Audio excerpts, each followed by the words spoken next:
자, 교재는 107페이지 6회 1번입니다. 자, 다음 중에서 옳은 것은 했죠. 1번을 보면 전자감시제도죠. 그렇죠? 보안처분이죠. 형벌이 아니죠. 그래서 형벌에 관련된 죄형법정주의 원칙이 적용되지 않습니다. X. 사회봉사 명령과는 좀 달라요. 그래서 전자감시라든지 공개명령, 신상정보 공개 명령이라든지 보호관찰이라든지 그런 것은 적용되지 않지만 적용되는 것은 뭐밖에 없다? 사회봉사 명령밖에 없다는 거예요. 자, 2번을 보시면 선동 나와 있죠. 선동. 우리 저 강론책 가보면 내란 선동, 선전죄 할 때 나와요. 이 선동이란 말의 의미는 명확성 원칙에 합치한다. 그래서 이것은 뭐다? 명확하다. 명확성 원칙에 부합한다 했어요. 그래서 무한히 확장된다 틀렸고 원칙에 반한다는 것도 틀렸습니다. 3번. 자, 중개사무소 개설 등록을 하지 않고 중개하면서 수수료를 약속하잖아요. 약속만 했어요. 현실적으로 수령하지는 못했어요. 자, 이것을 중개업법에 따라서 처벌할 수 있을까? 할 수 있습니까? 할 수가 없어요. 왜냐하면 이 중개업법에는 미수 처벌 조항이 없어요. 미수 규정이 없습니다. 규정이 없고 이 법에는 처벌 대상이 되는 것을 취득만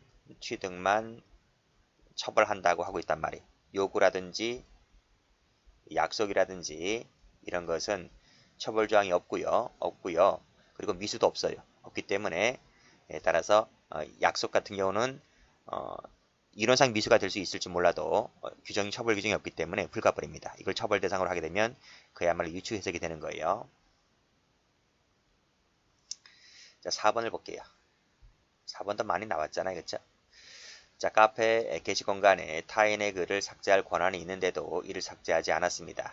이것을 국가보안법 7조 5항의 소지죄로 처벌할 수가 있을까? 국가보안법 7조 5항의 죄는 찬양 고무죄죠. 찬양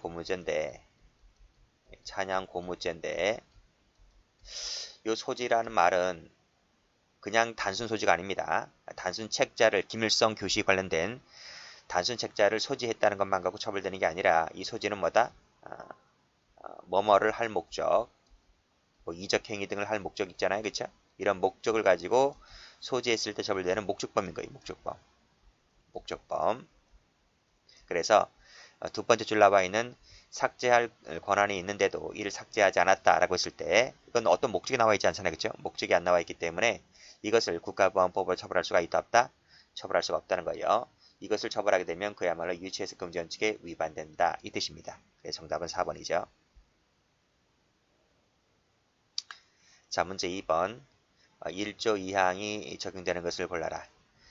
이건 암기라 했어요. 1조 1항인지 1조 2항인지 이를 보시면 자, 중개업법에 둘 수 있는 중개보조원 인원수 규정을 제한을 폐지했죠. 옛날에는 5명 이하였어요. 5명 이하. 5명 이상은 못 뒀어요. 5명 이하로만 둘 수 있었습니다. 그걸 어기게 되면 처벌됐단 말이죠. 그렇죠? 그러다가 2000년도에 들어와서 이 규정이 폐지가 됩니다. 폐지가 되었을 때 폐지가 되기 전에 이 중개보조원 인원수를 5명 이상으로 채용했던 그 업소들 있잖아요. 그 업소들 어떡할 거냐는 거예요. 그랬을 때 우리 판례는 폐지가 되었다 하더라도 가벌성이 소멸되는 것이 아니다 라 했어요. 그래서 이것은 1조 1항을 적용했던 사건인 거예요. 그래서 X가 됩니다. 자, 2번. 정당한 사유 없이 출석하지 아니한 자에 대해서 형벌 대신 감치에 처하도록 하였다. 그런 거죠. 유리하게 받겠습니까? 불리하게 받겠습니까? 물론 유리하게 받겠죠. 1번도 마찬가지지만 그렇죠? 근데 이것은 형벌이 아닌 것으로 받겠습니다. 이것은 우리 판례가 1조 2항으로 봤어요. 자, 디귿번 같은 경우는 유해화학물질관리법이잖아요. 이 유해화학물입니다. 그렇죠? 유해화학물이 신고 대상에서 제외되는 화학물질에 관련된 환경적 고시가 위반행 이후에 변경되었다고 했을 때 이건 유해화학 이런 걸 잘 받으세요. 이 유해화학물이 등등 빠졌다는 얘기가 되는데 어쨌든 요 유해화학물질 관련된 법률은 1조 1항으로 봤어요. X. 자, 군형법에 무단 이탈죄가 있는데요. 무단 이탈죄는 무단 탈영하는 사람들 있죠. 군 탈영병 같은 경우에는 과거에는 징역과 금고형만 되어 있었습니다. 그런데 이 법이 개정됩니다. 그래서 징역금고 외에 벌금형이 추가로 개정되었다는 거예요. 과거에는 벌금형이 없었어요. 근데 벌금형이 추가로 개정되었다고 했을 때 이것도 판례가 1조 2항으로 보았다. 이렇게 보시면 돼요. 이건 어쩔 수 없어요. 이것은 암기일 수밖에 없어요. 뭐 이해고 뭐가 필요 없습니다. 전부 다 유리하게 바뀌었지 뭐 불리하게 바뀌었겠나요? 다 유리하게 바뀌었겠지만 어쨌든 이 니은번하고 리을번은 1조 2항이라고 암기를 해 두셔야만 돼요. 어쩔 수가 없습니다. 나오는 족족 다 외우셔야 돼요. 답은 2번입니다. 3번 목적범위 아닌 것을 골라라 그랬어요. 자, 자격 모형에 관련된 유가증권 작성죄는 목적범위입니까? 자, 보세요. 1번하고 디귿번, 리을번, 여기 또 사문서죠? 전부 다 문서나 유가증권이잖아요. 제가 문서나 유가증권, 자, 통화라든지, 통화죄, 유가증권에 관련된 죄, 그 다음에 문서와 관련된 죄, 다 뭐라 그랬어요? 전부 다 목적범위다. 목적범위다. 수십 개의 죄, 여기 전부 다 목적범위인데, 예외가 있다 그랬어요. 각종 행사죄, 그 다음에 허위 진단서 작성죄, 그 다음에 여기 나와 있는 공정증서 원본 불실기재죄, 요 세 가지만 목적범위 아닙니다. 그래서 행진부 요 세 가지만 목적범위 아니다. 요것만 조심하시면 돼요. 그래서 요 불실기재죄 이거 아닙니다. X. 그 다음에 행사죄 나와 있지? 행사죄, 불실기재 행사죄 아닙니다. 여기는 아니죠? 여기는 요 세 개 들어오지 않기 때문에 이건 목적범위입니다. 그래서 이거는 행사할 목적을 요하는 목적범위예요. 무고죄 목적범위예요? 이거 외우잖아, 그치? 묻고 왜 하는 거예요? 형사처분이나 징계처분을 받게 할 목적으로 허위사실 신고하는 거예요. 목적범위인 거예요. 됐어요? 출판물은 뭐예요? 비방할 목적을 요하는 목적범위죠. 동그라미. 그래서 세 가지가 목적범위고 두 가지가 안 됩니다. 답은 2번. 자, 부작위범 갈게요. 옳지 않은 것을 골라라. 1번이 쉽죠? 신체 활동이나 물리적, 화학적 작용을 통하여 적극적으로 타인의 법을 악화시켰다라고 했을 때 이걸 뭐라 봤어요? 자기로 봤어요. 자기. 이게 바로 뭐죠? 요 신체적 활동이나 물리적, 화학적 작용을 통했다는 말이 무슨 말이죠? 호흡장치를 제거했다. 호흡장치를 뗐다. 이게. 환자로부터 호흡장치를 뗀 것은 자기로 봤단 말이에요. 그렇죠? 이후에 악화된 상황을 다시 되돌이키지 아니하였다. 이건 무슨 뜻인가요? 호흡장치를 다시 재부착한다. 이건 다시 뭐다? 재부착을 안 했다는 거예요. 안 했다 손 치더라도 여기서 뭐 호흡장치를 제거한 것은 이걸 자기로 봐야 한다. 다시 재부착하지 아니했다는 것만으로는 부자기로 보는 것이 아니라 여전히 자기로 봐야 된다. 이게 판례입니다. 아시겠죠? 답이 1번이 틀렸어요. 자, 2번. 위 토지에 쌓아둔 건축자재를 치우지 않고 그 다음에 공사 현장을 막아버렸다 그랬습니다. 부작위에 따른 업무방해죄가 됩니까? 안 됩니까? 안 돼. 안 되죠. 왜 안 될까요? 동치성이 없기 때문에. 작위, 동치성이죠. 작위 이퀄 부작위를 볼 수 있는 동가치성이 탈락되기 때문에 이것만 갖고서는 부작위가 되지 않는다는 게 판례입니다. 자, 3번. 보증인 지위와 보증인 의무를 구별하는 입장이 뭐죠? 학설 세 가지가 있는데 위법성 요소설, 구성요건 요소설, 그 다음에 이분설이죠. 이분설은 구분하죠. 위에서 말했던 구성요건 요소설이나 위법성 요소설은 구별하지 않는데 구별하는 것은 이분설이었습니다. 오늘날의 다수설이죠. 그렇죠? 보증인 의무 나와 있네. 의무. 그래서 보증인 이분설에 따르게 되면 보증인 지위에 관련된 착오는 적을까요? 다 알 거라 생각하는데 보증인 지위와 보증인 의무를 이렇게 구별하잖아요. 이때 보증인 지위에 관련된 차이는 이건 구성요건 요소이기 때문에 구성요건적 착오로 풀고 의무는 위법성 요소이기 때문에 위법성의 착오로 푼단 말이에요. 그렇죠? 위법성의 착오는 뭐와 같은 말이에요? 금지 착오와 같은 말, 법률 착오와 같은 말이잖아. 그렇죠? 그래서 이건 맞는 말입니다. 4번은 쉽지? 부작위범의 공동정범이 되려면 다수의 부자기범에게 공통된 의무가 부여되어 있고 그 의무를 공통으로 이행할 수 있을 때에만 이 부자기범의 공동적용이 가능하거든요. 그런데 마지막 보면 직원들은 그 의무가 공통되어 있지 않기 때문에 따라서 직원들은 공중위생법상의 신고 의무가 없단 말이에요. 그렇기 때문에 이 사람은 진정 부자기범이 되지를 않는다 이런 말입니다. 그러니까 우리 공중위생 영업이 어떤 영업이 있어요? 목욕탕, 세탁소, 미용실 이게 다 공중위생 영업이잖아요. 그렇죠? 어떠한 신고 의무가 있습니다. 신고 의무가 있는데 그거는 가게 주인이 하는 거지. 직원들이 알바생들이 하던가요? 그렇잖아요. 그러니까 신고 의무를 위반한 사람은 그 가게 주인만 위반했기 때문에 그 가게 주인이 처벌받는 것이지 직원들은 신고를 하지 않았다 해서 직원들은 처벌되지 않는다 이 뜻입니다. 정답은 1번입니다. 자, 문제 5번. 옳은 것을 골라라. 자, 1번. 완전한 제동장치를 하지 아니하고 받침돌만 괴었다 그랬어요. 근데 피고인이 한쪽 뒷바퀴를 발로 차버렸어요. 그래서 후진으로 인해서 사고 발생했는데 자, 여기서 요 완전한 제동장치를 하지 아니하고 받침돌만 괴었다 그랬습니다. 그랬을 때 이 상태에서 그렇죠? 이 상태에서 요 한쪽 구두발로 뒷바퀴를 찼다 그랬어요. 요 찬행위와 이 사고 발생 사이에서 인과관계를 인정할 수 있습니까? 보통은 한쪽 뒷바퀴를 발로 찼다고 해서 차가 뒤로 넘어가나요?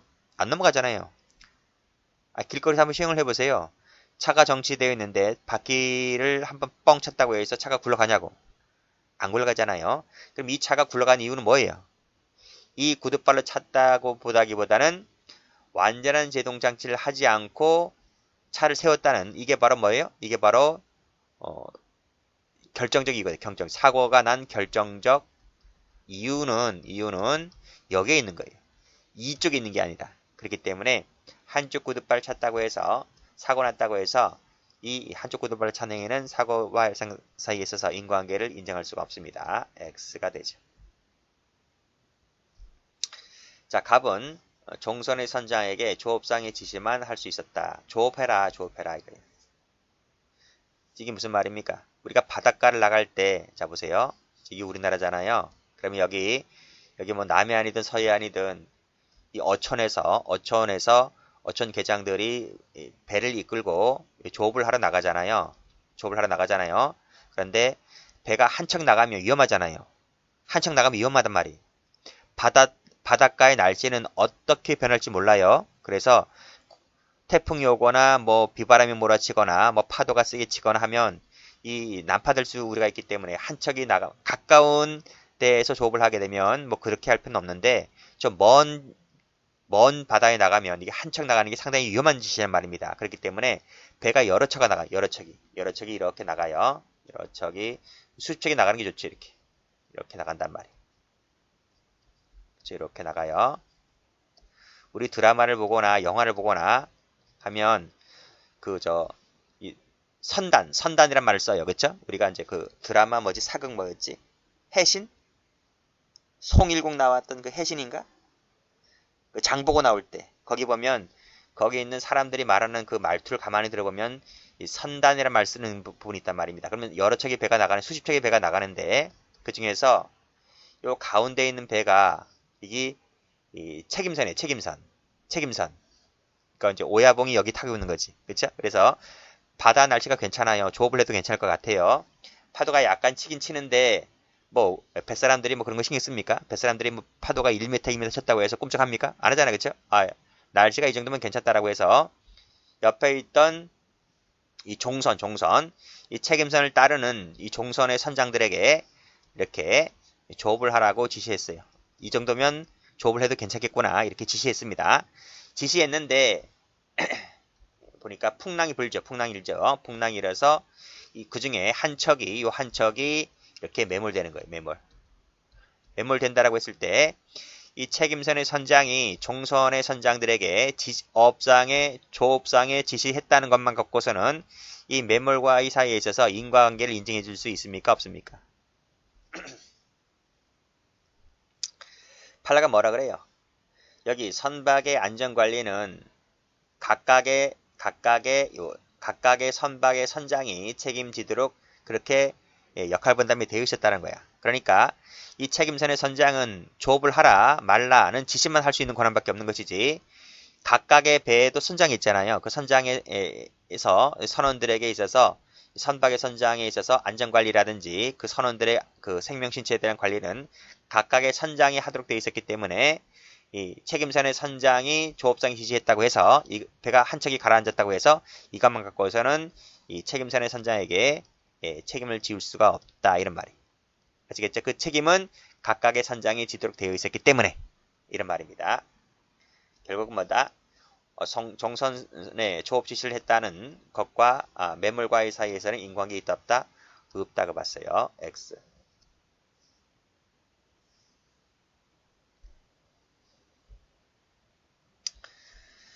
자, 3번 가볼게요. 복부를 한번 빵 때렸죠. 그쵸? 사망했습니다. 이때 의사의 수술 지연 등 과실이 공동 원인이 되었다 하더라도 폭행치사 인과관계 책임을 지울 수가 있다는 것입니다. 그러니까 의사의 수술 지연 등의 과실은 요 복부를 빵 때린 것과 사망과의 사이에 있어서 인과관계를 단절시키지 못해요. 이것만 갖고 약하다는 거예요. 그래서 복부를 빵 때린 것과 사망과의 사이에서는 폭행치사 인정될 수가 있다. 정답은 3번입니다. 4번은 많이 봤을 거예요. 콜라 김밥 사건에서. 그래서 그 행위가 유일한 원인일 필요도 없고 직접전일 것도 요하지 않습니다. 이게 틀렸어요. 그리고 또 일단 끊어볼까요? 그 행위와 사망과의 사이에 통상 예견할 수 있는 다른 사실이 게재가 되어서 그 사실이 치사의 직접적인 원인이 되었었다면 인과관계가 있다라고 봐야 되겠죠. 그렇죠? X. 여기 그 사실이 뭐예요? 그 사실이 치사죄의 직접적인 원인이 되었다 할 때 이 그 사실이 뭔데요? 칼로 수십 방을 찔렀다는 거지. 칼로 수십 방을 찔렀다. 그 정도 찔러버리면 죽을 수 있다는 점에 대해서 능히 예견이 가능하잖아요. 그쵸? 그런 말입니다. 콜라 김밥을 먹고 그 콜라 김밥 때문에 급성 신부전증이 발생했다, 합병증이 발생했다 하더라도 이 콜라 김밥 맛 갖고서는 이 원행위와 결과 사이에 있어서 인과관계를 단절시키지 못한다 이 뜻입니다. 그래서 뭘 인정했어요? 이 사건에서는 살인죄를 인정했던 사건이에요. 6번 갑니다. 옳지 않은 것을 골라라. 이건 많이 봤지? 병이 먹고 죽었잖아요. 그랬을 때 판례는 법정적 부합 절취한다 했어요. 그랬을 때 병에 대한 살인죄에 기수가 됩니다.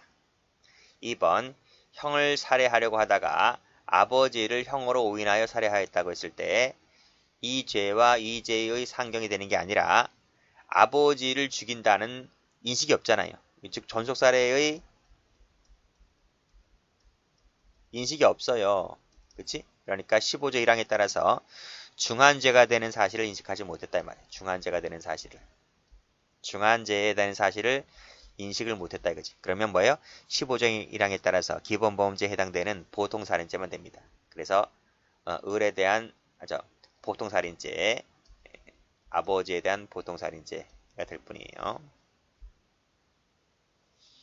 답이 2번이 틀렸어요. 자, 을을 향해 돌빵 던졌는데 자동차가 맞아서 자동차가 유리창이 깨졌다는 겁니다. 그러면 이건 사람이고 이건 재물이잖아요. 그럼 법조문이 다르죠. 그래서 이건 뭐예요? 추상적 사실의 착오예요. 추상적 사실의 착오. 중에서 뭐예요? 객체예요? 방법이에요? 방법이잖아요. 빗나간 거니까 방법의 착오인 거예요. 방법의 착오. 자, 그러면 이 추상적 사실 착오 중에서 방법의 착오 관련해서 구체적이든 법정적이든 결론이 똑같지 않나요? 똑같잖아요. 똑같기 때문에 이건 맞는 지문이죠. 자, 4번 볼게요. 자, 갑이 을에게, 을입니다. 을이 이제 정범입니다. 정범. 병을 살해하도록 시켰는데 이 을이란 놈이 정을 병으로 오인해서 살인했어요. 그러면 이 을에게는 무슨 죄가 될 것 같아요? 무슨 착오입니까? 을이 정범을 했잖아요. 그럼 을은 무슨 착오가 되냐고. 사람과 사람이니까 부채적 사실 착오잖아요. 그쵸? 부채적 사실 착오했어요. 이 을에게 있어서는. 그쵸? 구체적 사고인데 여기서 무슨 착오 얘기해? 을을 살해하도록 시켰는데 잘못 오인했다 했으니까 잘못 봤다는 얘기잖아요. 그러면 객지 착오인 거죠. 그쵸? 그러면 봐요. 구체적 사실 착오 중에서 객지 착오 관련해서는 어떤 학설에 의하든 그게 법정적이든 구체적이든 추상적이든 어떤 견해에 따르든 무슨 죄가 되는 거예요? 발생 사실에 대한 고의기수. 그쵸? 그러니까 뭐가 되는 거죠? 여기 나와 있는 정에 대한 살인 기수가 되는 거예요. 정에 대한 살인죄 기수. 그쵸? 누가? 을에게. 정범을에게 있어서는 정에 대한 살인죄 기수가 됨에 있어서는 어느 학설이든 견해차가 없단 말입니다. 이때 자 갑은 뭐예요? 갑은 교사범이잖아요. 교사범이니까 이 을에게 있어서 정에 대한 살인 기수가 되면 갑은 뭐가 돼요? 그 범죄의 교사가 되는 거예요. 그렇죠? 그러니까 정에 대한 살인죄의 교사가 되는 거예요. 아시겠죠? 맞는 말이 답은 2번이 틀렸습니다. 여기까지 할게요.